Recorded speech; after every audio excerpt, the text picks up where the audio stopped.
4 years na ako sa mobile cart negosyo at ito yung top 5 na natutunan ko. Ako si Ray. Ako ang nagpasimula ng KRT Mobile Coffee and Milk Tea. Nagsimula lang ako dati sa gilid ng kalye, may cart, may motor, at baon ang lakas ng loob. Ngayon, may sistema na, may community, at marami na tayo nationwide. And let me share with you yung top 5 lessons na natutunan ko. Una, don't wait for the perfect moment. You just have to start. Yung iba, ang tagal maghintay ng perfect timing. Pero sa totoo lang, mas importante ang magsimula ka na ngayon kaysa puro plano lang. Hindi ko na hinintay dati yung perfect moment dahil alam kong may mataas akong pangarap kaya nagsimula ako. Lesson 2, kahit sino, kayang matuto kung gugustuhin mo. Sa dami na ng taong natulungan namin na magsimula ng mobile cart negosyo, it doesn't matter kahit ano pa ang background or natapos mo. Basta willing ka to learn and embrace our system, kaya mong maging successful.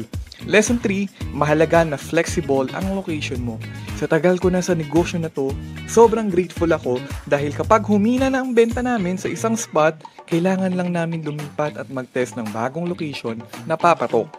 Lesson 4, dapat mabilis kang mag-adjust. Kapag mahina ang spot, lipat agad.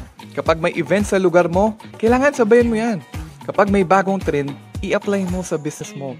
Dahil ang negosyo, hindi laging pare-pareho. Kaya dapat handa ka ring magbago at mag-adapt. Lesson 5, sa mobile cart, mas malapit ka sa tao. Isa sa pinaka-special sa ganitong negosyo ay yung araw-araw ka na may interaction. Naririnig mo yung feedback nila, nakikita mo yung reaction nila.